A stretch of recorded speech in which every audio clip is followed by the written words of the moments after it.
Hello friends, मैं study 91 channel से नितिन गुप्ता आप सबका बहुत बहुत स्वागत करता हूं। दोस्तों बहुत बहुत स्वागत है आपका हमारे चैनल में। और आज दोस्तों फिर से हम लोग आ गए हैं टॉप 20 क्वेश्चन आंसर सीरीज को कवर करने के लिए, जो कि आपकी एग्जाम पॉइंट ऑफ व्यू से बहुत ही इंपॉर्टेंट है। तो चलिए आज देखते हैं कि आज कौन कौन सा प्रश्न हमारे सामने बिल्कुल नया होता है। ठीक है, अच्छा एक चीज़ याद कर रखिएगा दोस्तों कि अगर आपने अभी तक हमारे चैनल को सब्सक्राइब नहीं किया है तो सब्सक्राइब कर लीजिए, प्लस बेल आइकन को जरूर प्रेस करिए, क्योंकि तभी आपके पास नोटिफिकेशन के थ्रू ये पता चल पाएगा कि कितने वीडियोज़ अपलोड किए जाते हैं। और एक छोटा सा निवेदन और है आप सभी से कि किसी भी तरह का एडवर्टीजमेंट आता है अगर आपके चैनल पे, तो आप उसको पूरा देखा करिए, स्किप मत किया करिए। साथ ही साथ अगर वीडियो अच्छा लगे तो शेयर करना मत भूलिए। ठीक है, चलिए स्टार्ट करते हैं। तो पहला क्वेश्चन आज का है दोस्तों हमारे सामने कि हाल ही में 11वां विश्व हिंदी सम्मेलन कहाँ पर आयोजित किया गया। याद रखिए मैं क्या पूछ रहा हूँ आपसे, 11वां विश्व हिंदी सम्मेलन ये कहाँ पर आयोजित किया गया है। ठीक है, ये आपको बताना है। तो याद रखिए 11वां विश्व हिंदी सम्मेलन हुआ आपके मॉरिशस में। कहाँ पर हुआ है?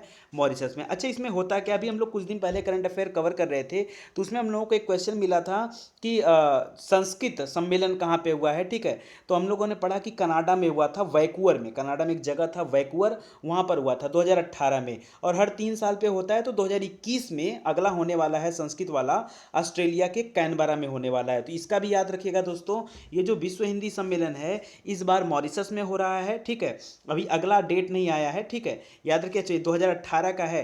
अगला अभी कोई डेट नहीं आया है, तो जब आएगा तो देख लिया जाएगा। ठीक है, तो 15 इसके पहले 15 में हुआ था, 15 3 18, फिर ये भी 3 3 साल पर होता है, इसको याद रखिएगा। अच्छा थीम क्या थी दोस्तों, आपसे कभी कभी थीम भी एग्जाम में पूछ लेता है, तो याद रखिए इसका थीम था विश्व हिंदी और भारतीय संस्कृति। क्या थीम था? विश्व हिंदी और भारतीय संस्कृति। अच्छा एक चीज़ बताइए दोस्तों, ये क्वेश्चन इंपॉर्टेंट हमारे लिए क्यों है, ये भी तो आप समझिए। देखिए ये क्वेश्चन इंपॉर्टेंट इसलिए है कि सबसे पहले विश्व हिंदी सम्मेलन भारत में स्टार्ट किया गया था 1975 में। 72 नहीं, याद रखिए 1975 में पहली बार भारत से शुरू किया गया था, तो इसलिए क्वेश्चन और ज़्यादा इंपॉर्टेंट बन जाता है। और उस समय जो पहला इसका सम्मेलन हुआ था वो नागपुर में हुआ था। ठीक है, ये सब याद रखिए। अच्छा इस समय में अगर कोई अभी ज़्यादातर एग्जाम में पूछता है कि किस किस देश में हिंदी बोला जाता है, तो याद रखिए मॉरिशस हो गया, फिजी हो गया, नेपाल हो गया, त्रिनिदाद टोबैको हो गया, सिंगापुर हो गया, इन सब जगहों पर जो है हिंदी बोला जाता है, याद रखिएगा। चलिए अगला देखते हैं। अगला है भारत का पहला सोलर मिशन 2019-20 में जो लॉन्च हुआ है, PSLV एक्सेल द्वारा लॉन्च किया जाएगा, उसका नाम क्या है? तो उसका नाम है दोस्तों आदित्य L1। यहाँ पे देखिए लिखा हुआ आदित्य L1। सबसे इंपॉर्टेंट चीज़ जो है दोस्तों उसमें ये है कि आदित्य, आदित्य किसको बोलते हैं, किसके पर्यायवाची है? सूर्य के पर्यायवाची। तो यहीं से लेके याद रखिएगा कि सूर्य के सतहों का अध्ययन करने के लिए, या सूर्य का अध्ययन करने के लिए, या सूर्य के बारे में पता लगाने के लिए ये मिशन इसरो द्वारा लॉन्च किया गया है। अभी आपने सुना होगा इसके पहले मंगल ग्रह के ऊपर इसरो ने मिशन किया था और सक्सेसफुल रहा, और उसके बाद अब ये सूर्य के ऊपर यह मिशन करने जा रहा है। ठीक है, तो मोस्ट इंपॉर्टेंट है, इसको आप ध्यान में रखिएगा। ठीक है, आदित्य L1। अच्छा L1 माने क्या होता है दोस्तों? आदित्य माने तो जान गए कि सूर्य के अध्ययन के बारे में जा रहा है, इसलिए इसका नाम आदित्य रखा गया। ये L1 जो लिखा हुआ दोस्तों, L1 मतलब क्या होता है? L1 का मतलब होता है लग्रंजियन, याद रहेगा आपको, लग्रंजियन। लग्रंजियन क्या होता है? जैसे देखिए सूर्य से दूरी को लेकर के एक पॉइंट बनाया गया, L1 L2 L3 L4 L5। ठीक है, तो लग्रेंजियन L1 तक ये यान जाएगा और उसके सूर्य के बिल्कुल नज़दीक जाकर के उसके सतहों पर होने वाली घटनाओं के बारे में पता लगाएगा और चीज़ों को जो है यहाँ इसरो तक पहुँचाएगा। अच्छा इस जो PSLV को भेजा गया, PSLV देखिए माने क्या होता है? पोलर, P माने पोलर, S माने होता है सैटेलाइट, L माने होता है लॉन्च, V माने होता है व्हीकल। ठीक है, यानी polar satellite launch vehicle full form होता है। और ये जो लॉन्च किया गया, ये लॉन्च किया गया श्रीहरिकोटा से। श्रीहरिकोटा, श्रीहरिकोटा कहाँ पर है? तो याद रखिएगा आंध्र प्रदेश में है। कहाँ पर है? आंध्र प्रदेश में। तो इतना क्वेश्चन आपका तैयार हो गया। चलिए आगे बढ़ते हैं। अगला है द प्रिंस ऑफ फ्री, एक यूट्यूब डॉक्यूमेंट्री मूवी है, ये किसके जीवन के ऊपर बनाई गई मूवी है? ठीक है, याद रखिए पहली बात तो एक डॉक्यूमेंट्री मूवी है, मतलब जिस तरह से आम मूवी होती है जो सिनेमा हॉल में रिलीज होती है उस तरह की मूवी नहीं है, एक तरह की डॉक्यूमेंट्री मूवी है। नाम क्या है? The Price of Free. और यह मूवी बनी है दोस्तों कैलाश सत्यार्थी के जीवन के ऊपर। कैलाश सत्यार्थी के जीवन से जुड़ी हर एक बातों को इस मूवी में दिखाया गया, बखूबी फरमाया गया। तो बहुत अच्छी मूवी, इसकी रेटिंग भी काफ़ी अच्छी है IMDb पे, तो इसको याद रखिएगा। 93 मिनट के आसपास की मूवी है, बहुत अच्छी मूवी। अच्छा कैलाश सत्यार्थी के बारे में आप सभी जानते होंगे, कैसे जानते होंगे? क्योंकि इनको 2014 में जो है नोबेल पुरस्कार मिला था। कौन सा नोबेल? तो शांति का नोबेल पुरस्कार दिया गया था कैलाश सत्यार्थी को 2014 में, याद रहेगा। अच्छा, इसके अलावा दोस्तों कैलाश सत्यार्थी जी 1980 से बचपन बचाओ आंदोलन कर रहे हैं, जिसमें वो छोटे छोटे बच्चे जो जो बाल श्रम के करते हैं उनके विरुद्ध ये कार्य कर रहे हैं, यानी बाल अधिकार के कार्यकर्ता के रूप में ये विश्व विख्यात हैं। तो याद रखिएगा, बचपन बचाओ आंदोलन भी इन्होंने शुरू किया था 1980 में, उन्हीं के जीवन पर ये मूवी है, ठीक है, द प्राइज ऑफ फ्री। अगला देखिए, मैन बुकर पुरस्कार 2018 किसे मिला है? तो ये देखिए, यहाँ पर इमेज भी आपको दिख रहा होगा, इनका नाम है एना बर्न्स। क्या नाम है? एना बर्न्स, ठीक है, एना बंस। एना बंस को इनकी नावल है दोस्तों मिल्कमैन, देखिए यहाँ पर लिखा है MILKMAN, ठीक है, मिल्कमैन। इनका एक नावल है, उस मिल्कमैन नावल के ऊपर इनको जो है मैन बुकर पुरस्कार मिला है। तो 2018 का मैन बुकर पुरस्कार। अच्छा, भारत से भी क्या मिला है क्या कभी किसी को मैन बुकर पुरस्कार? तो याद रखिए, कुल 5 लोगों को मैन बुकर पुरस्कार मिल चुका है। आखिरी टाइम में मिला था दोस्तों 2008 में अरविंद अडिगा को, ठीक है, अरविंद अडिगा। अरविंद अडिगा की एक फेमस किताब है अरविंद अडिगा की सिलेक्शन डे, ठीक है, याद रखिएगा, सिलेक्शन डे मोस्ट इंपॉर्टेंट है। इसके अलावा दोस्तों VS न्यायपाल का नाम सुना होगा, अरुंधति राय का नाम सुना होगा, सलमान रश्दी का नाम सुना होगा, किरण देसाई का नाम सुना होगा। इन लोगों को भी भारत से मैन बुकर पुरस्कार मिल चुका है। फिलहाल तो इस बार का याद रखिए आप, ठीक है, एना बर्न्स को मोस्ट इंपॉर्टेंट है। चलिए अगला देखते हैं। अगला है, देश के पहले ऑनलाइन रेडियो का नाम क्या है? थोड़ा सा यहाँ देखिए क्वेश्चन की टेक्निकलिटी को समझिए। देश का पहला ऑनलाइन रेडियो, ऑनलाइन मतलब नॉर्मली रेडियो क्या होता है, उसका एक रेंज होता है, रेंज से जैसे ही बाहर जाओगे रेडियो काम करना बंद कर देता है। लेकिन अभी पहली बार ऐसा हुआ है कि कोई ऐसा रेडियो स्टेशन बनाया गया जो ऑनलाइन है। ऑनलाइन मतलब वो डायरेक्ट नेट की कनेक्टिविटी से चलेगा, और एक साथ लगभग 60 से अधिक देशों में इसको 60 या 60 से अधिक देशों में इसको लॉन्च किया गया। तो काफ़ी अच्छा है। और इस रेडियो स्टेशन का नाम क्या है? उमंग। क्या नाम है? उमंग। यहाँ पर देखिए लिखा है उमंग नहीं, उमंग नाम है, ठीक है, उमंग मोस्ट इंपॉर्टेंट है और देश का पहला है इसलिए, और इसको याद रखना जरूरी है। आगे, पूर्णतः महिलाओं द्वारा संचालित रेलवे स्टेशन कौन सा है? ठीक है, तो याद रखिए, मुंबई सेंट्रल के अंतर्गत रेलवे स्टेशन आता है माटुंगा रेलवे स्टेशन, ठीक है। यहाँ पे जितने भी काम है वो सब की सब काम जो है महिलाओं के द्वारा किया जाता है, चाहे वो टिकट चेकिंग का काम हो जाए, चाहे वो वहाँ पर सुरक्षा की दृष्टि से कोई काम आ जाए, ठीक है, मतलब जितना भी काम है, साफ सफाई से लेकर हर एक काम वहाँ पर A to Z सब कुछ महिलाओं के द्वारा वहाँ पर किया जा रहा है। तो यह भारत का पहला ऐसा रेलवे स्टेशन है जो पूर्णतः महिलाओं द्वारा संचालित रेलवे स्टेशन माना गया है। और इसी के लिए दोस्तों इसको Limca book of words record में भी शामिल किया गया। 2018 में इसको जो है ये वर्ल्ड रिकॉर्ड में शामिल हुआ है, इसको याद रखिएगा। अच्छा, पिछले दिनों में हम लोग क्वेश्चन पढ़े थे कि पहली सौर ऊर्जा स्टेशन कौन है जो पूर्णतः सौर ऊर्जा से चलने वाला स्टेशन बन गया है? तो गुवाहाटी रेलवे स्टेशन था, मैंने आपको बताया था। इसके अलावा मैंने बोला था कि एक डेमू ट्रेन है जो पूरी तरह से सौर ऊर्जा से चलता है। वो ट्रेन कहाँ से चल रहा था? तो हम लोगों ने पढ़ा था हबीबगंज से स्टार्ट हुआ था, वहीं से स्टार्ट हुआ था, वहीं से जो है पहली आईसो ट्रेन भी चली थी, ये भी याद करिए, ठीक है। हबीबगंज का नाम भी बदल के अटल बिहारी वाजपेयी जी के नाम पर रख दिया गया, अटल बिहारी वाजपेयी स्टेशन, ठीक है, तो इसको याद रखिएगा, जंक्शन। चलिए आगे देखते हैं। अगला है, विश्व के सबसे बड़े क्रिकेट स्टेडियम का निर्माण भारत के किस राज्य में हो रहा है? मोस्ट इंपॉर्टेंट क्वेश्चन है दोस्तों, विश्व का, यहाँ पर ध्यान रखिए, विश्व का सबसे बड़ा क्रिकेट स्टेडियम, ठीक है। एक बार ये हो रहा था कि नहीं, ऑस्ट्रेलिया के मेलबर्न में है, बाद में इसका जो है साइजिंग थी वो बढ़ा दिया गया।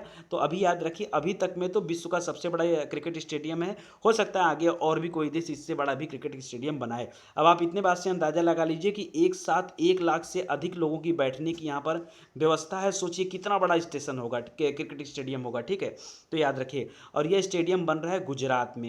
गुजरात में कहाँ पर बन रहा है दोस्तों? तो गुजरात में के अहमदाबाद में बन रहा है, ठीक है, अहमदाबाद। अहमदाबाद को मैनचेस्टर भी कहा जाता है ना, याद रखिएगा। चलिए, भारत का मैनचेस्टर माना जाता है अहमदाबाद को, तो ये अहमदाबाद में बन रहा है। और स्टेडियम का नाम क्या है? मोटेरा। मोटेरा, याद रखिएगा, कभी कभी हो सकता है एग्जाम में आपसे भी पूछ दे, मोटेरा स्टेडियम, या अब इसका नाम भी बदल दिया गया, सरदार वल्लभ भाई पटेल स्टेडियम, ऐसे भी याद रखिए। दोनों नामों से जाना जाता है, मोटेरा स्टेडियम या सरदार वल्लभ भाई पटेल स्टेडियम। चलिए आगे देखते हैं। नेक्स्ट क्वेश्चन है दोस्तों कि IDFC बैंक का नया नाम क्या होगा? IDFC बैंक ने अभी हाल ही में अपना नाम चेंज किया है और अपने नाम के आगे फर्स्ट लगाया है। तो इसका नाम हो गया दोस्तों IDFC फर्स्ट बैंक, याद रखिए, IDFC फर्स्ट बैंक। देखिए यहाँ पर लिखा हुआ भी है, ठीक है, केवल नाम में चेंजिंग किया, कुछ खास वजह नहीं थी, बस ऐसे ही। आगे देखिए। अच्छा, कल वाले क्वेश्चन में दोस्तों हम लोगों ने पढ़ा था, यहाँ पर आपको याद होगा कि बैंक ऑफ बड़ौदा में 2 और बैंकों का विलय हो रहा था। कौन कौन से बैंकों का विलय हो रहा था? तो मैंने बताया था आपको कि विजया बैंक का विलय हो रहा था और आपका देना बैंक का विलय हो रहा था। और इसके विलय होने के बाद बैंक ऑफ बड़ौदा जो है, इसका नाम अभी चेंज होना बाकी है, अभी आया नहीं था नाम, नया नाम आएगा तो मैं आपको बता दूंगा। और सबसे इंपॉर्टेंट कि अभी भारत भारत का तीसरा सबसे बड़ा बैंक हो जाएगा, क्योंकि पहले नंबर पे SBI था, दूसरे नंबर पे HDFC था और तीसरे नंबर पे आपका कौन सा हो जाएगा, बैंक ऑफ बड़ौदा हो जाएगा। ठीक है, ये तीसरे नंबर पे आ जाएगा। चलिए आगे देखते हैं। हाल ही में मोदी जी द्वारा अंडमान, अंडमान नहीं है दोस्तों, अंडमान होगा, अंडमान निकोबार द्वीप समूह स्थित रास द्वीप का नाम बदलकर क्या रख दिया गया है, तो रास द्वीप का नाम बदलकर सुभाष चंद्र बोस द्वीप रख दिया गया। क्यों भाई, इनके नाम पे क्यों रखा गया, कोई खास वजह? तो खास वजह है दोस्तों कि सुभाष चंद्र बोस जी ने वहाँ पर तिरंगा झंडा फहराया था जिस समय उन्होंने आज़ाद हिंद फौज बनाया था। ठीक है, वहाँ पर जाकर के इसीलिए मोदी जी ने जो इसका नाम बदल करके इन्हीं के नाम पर रख दिया, सुभाष चंद्र बोस द्वीप। और एक चीज़ और याद रखिएगा, यहाँ पर कुल 3 द्वीपों का नाम चेंज किया गया। तो एक तो आपका रास द्वीप हो गया जिसका नाम बदल करके क्या रखा गया है, सुभाष चंद्र बोस द्वीप। दूसरा है दोस्तों एक और द्वीप था नील द्वीप। ठीक है, तो नील द्वीप का नाम बदल कर रख दिया गया शहीद द्वीप। ठीक था, नील द्वीप का नाम क्या हो गया, शहीद द्वीप। और एक और था हैवलाक द्वीप, क्या था, हैवलाक द्वीप। ठीक है, इसका नाम रख दिया गया स्वराज द्वीप। क्या है, स्वराज, याद रहेगा। नील का नाम रखा गया है शहीद द्वीप, हैवलाक का नाम रखा गया है स्वराज द्वीप और राज का नाम रखा गया है सुभाष चंद्र बोस द्वीप। ठीक, तो ये तीनों नाम याद रखिएगा, इंपॉर्टेंट है। आगे हाल ही में किसके द्वारा मन की बात a social revolution on radio, ठीक है, यानी रेडियो पर एक सामाजिक रिवॉल्यूशन, मन की बात अभी सुना होगा आपने, नरेंद्र मोदी जी ने मन की बात एक रेडियो चैनल से स्टार्ट किया था और लोगों से जुड़ते थे। काफ़ी अच्छा चीज़ था कि किसी प्रधानमंत्री के पास थोड़ा समय निकाल करके जनता से बातचीत करना, ये बहुत अच्छा चीज़ है। तो इसके ऊपर दोस्तों एक किताब भी लिखा गया है और वो जो बुक लिखा है वो किसने लिखा है, तो याद रखिए वो बुक लिखा है राजेश जैन ने। हालांकि कुछ दिन पहले टिप्पणी हुआ था कि राजेश जैन इस बात से इनकार करने कि मैंने इस तरह की कोई बुक लिखी ही नहीं। हाँ, ये ज़रूर है कि मैं रेडियो स्टेशन से जुड़ा था और मन की बात का जो है वो करता था, मतलब उसका एडिटिंग वगैरह करता था या उसको जो भी काम वहाँ पे रहा उनका, तो याद रखिए। हालांकि उन्होंने मना किया, फिलहाल भी आप याद रखिएगा कि मन की बात के राइटर कौन है, तो राजेश जैन राइटर हैं इसके। और इसका विमोचन किसने किया है, तो अरुण जेटली जी ने इसका विमोचन किया है, तो याद रखिएगा। ठीक है, इसमें उनके 50 भाषणों को जो है ऐड किया गया है, 50 बातों को। आगे एलपीजी उपभोक्ता देशों में भारत का विश्व में कौन सा स्थान हो गया है, तो भारत अब दोस्तों एलपीजी को उपभोग करने में नंबर 2 पर आ गया है। ठीक है, पहले नंबर पे कौन है, तो पहले नंबर पे चीन है क्योंकि वहाँ की आबादी सबसे ज़्यादा है, और दूसरे नंबर पे भारत है जो एलपीजी का उपभोग करता है। एलपीजी का फुल फॉर्म क्या होता है, लिक्विफाइड पेट्रोलियम गैस। ठीक है, लिक्विफाइड पेट्रोलियम गैस, इसमें कौन कौन सी चीज़ें मिली होती है, तो ब्यूटेन और प्रोपेन मिला होता है, ये आप सभी लोगों को पता है। आगे अंतर्राष्ट्रीय बौद्धिक संपदा सूचकांक 2019 में भारत का कौन सा स्थान प्राप्त हुआ है, तो इस बार दोस्तों काफ़ी अच्छा मिला है क्योंकि 2018 में जो रैंकिंग थी भारत की उसमें भारत को 44वां स्थान मिला था, जबकि इस बार उसने अपने रैंक को सुधारा है और भारत आ गया 36वें स्थान पे। तो याद रखिएगा बौद्धिक संपदा सूचकांक में इस बार भारत किस नंबर पे चल रहा है, 36वें स्थान पे चल रहा है। मोस्ट मोस्ट मोस्ट इंपॉर्टेंट और एग्जाम में आने का पूरा चांस है इसका। ठीक है, इसको ध्यान रखिएगा। और पहला स्थान किसका था, तो यूएसए का था, अमेरिका का। आगे देखा, हाल ही में नामवर सिंह का निधन हो गया, वह किस क्षेत्र से संबंधित है, इमेज भी आप देख लीजिए, नामवर सिंह इनका नाम है। ठीक है, और ये जुड़े थे दोस्तों हिंदी साहित्य के एक प्रसिद्ध साहित्यकार के रूप में, हिंदी साहित्य से जुड़े थे और एक प्रसिद्ध साहित्यकार थे। ठीक है, और अभी हाल ही में इनका निधन हुआ, इसलिए इनके बारे में जानना जरूरी है। हजारी प्रसाद द्विवेदी जी का नाम सुना होगा ना, ये उनके सबसे प्रिय शिष्यों में से एक थे। अच्छा, कभी कभी क्या करता है ना कि जन्म पूछ देता, निधन न पूछ के जन्म पूछ देता है, तो याद रखिए बनारस में इनका जन्म हुआ था, हालांकि निधन जो था वो दिल्ली में हुआ था। ठीक है, नामवर सिंह। आगे देखिएगा, विश्व की सबसे बड़ी भगवत गीता का उद्घाटन कहाँ पर किया गया है, क्या बात कर रहे हैं, कितनी बड़ी भगवत गीता अच्छा हो सकती है, आप सोच के बताइए जरा।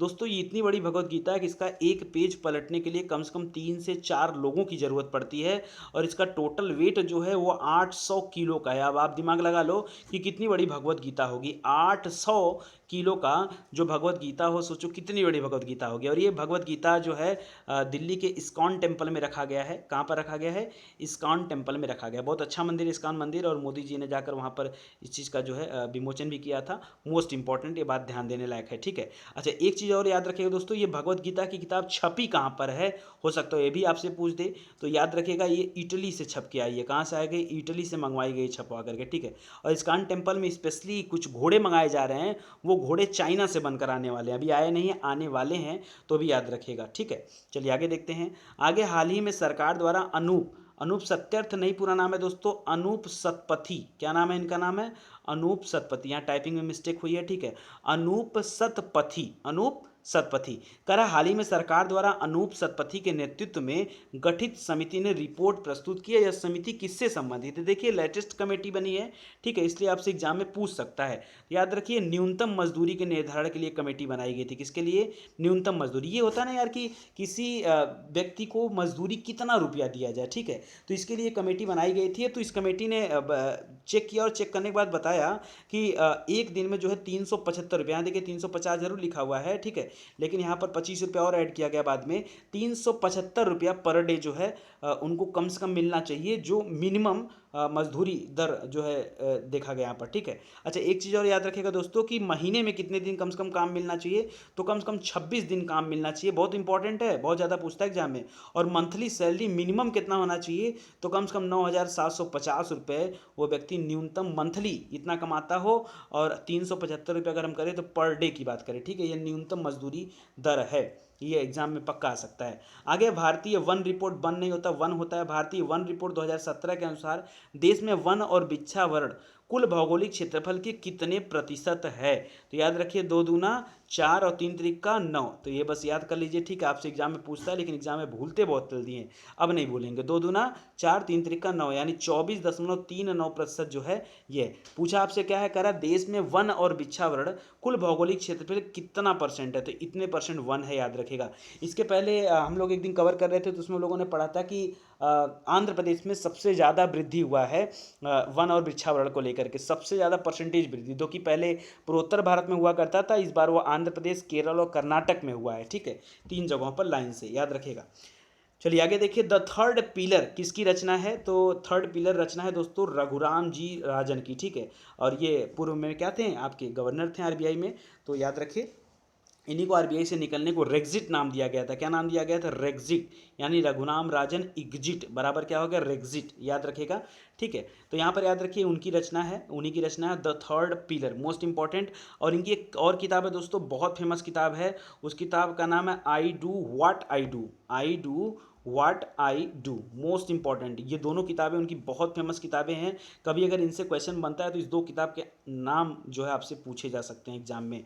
चलिए अगला देखते हैं। आगे हाल ही में चुनाव आयोग से संबंधित कौन कौन से ऐप लाए गए हैं? तो 2-3 ऐप लाए गए हैं ताकि ये पारदर्शिता बढ़ाया जा सके, लोगों का विश्वास और भरोसा जीता जा सके, ठीक है। तो एक ऐप आया है समाधान ऐप, एक आया है सुविधा ऐप, एक आया है सुगम ऐप। ये 3 तरह के ऐप आए हैं, ठीक है, समाधान, सुविधा और सुगम ऐप आए हैं, ठीक है। तो मोस्ट इंपॉर्टेंट है, इसको याद रखिएगा।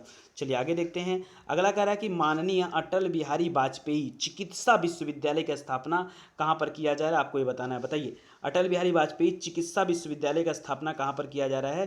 तो याद रखिए दोस्तों यह विश्वविद्यालय खोला जा रहा है लखनऊ में, ठीक है।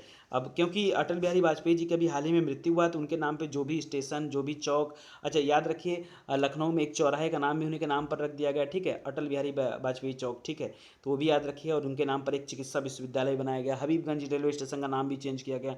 ये सब आपको पढ़ना पड़ेगा, ठीक है, क्योंकि इंपॉर्टेंट यहीं से होते हैं चीज़ें और आते हैं, ठीक है, अगर आप ध्यान देंगे तो आप कर ले जाएंगे। और आज के लिए आपका आखिरी प्रश्न कि हाल ही में विकलांगता खेल केंद्र कहाँ स्थापित किया जाएगा? देखिए विकलांगता और साथ ही में याद रखिए खेल, ठीक है, तो विकलांगता खेल केंद्र स्थापित किया जा रहा है दोस्तों ग्वालियर में। ये जो सामने आप इमेज देख रहे हो ग्वालियर फोर्ट का इमेज है, ठीक है, ग्वालियर में ये खेल केंद्र जो है स्थापित किया जा रहा है। तो आज के लिए बस इतना ही दोस्तों। उम्मीद करता हूँ कि टॉप 20 क्वेश्चन में आपको कुछ ना कुछ नया जरूर मिला होगा। अगर आप हमारे चैनल से जुड़े रहेंगे तो याद रखिए करंट अफेयर की टेंशन तो एकदम भूल जाइए, क्योंकि पिछले 6 महीने, 8 महीने, 10 महीने का करंट अफेयर हम लोग लेके चल रहे हैं। और जो भी मोस्ट इंपॉर्टेंट है एकदम चुन चुन करके केवल वही मैं आपको बता रहा हूँ। घटनाएं तो बहुत घटती रहती हैं, लेकिन सभी आपको पढ़ना जरूरी नहीं, उतना पढ़िए जितना आपके एग्जाम में आने लायक हो, ठीक है। अच्छा एक चीज़ और, जो लोग पहली बार विजिट कर रहे हैं वो लोग ध्यान देंगे कि हमारे चैनल पर डीप स्टडी कराई जाती है, तो आपको जो कुछ भी विषय पढ़ना हो आप आकर के प्लेलिस्ट में जा करके आप विषय को पढ़ सकते हैं, ठीक है। चलिए आप सभी का बहुत बहुत धन्यवाद। Thank you so much.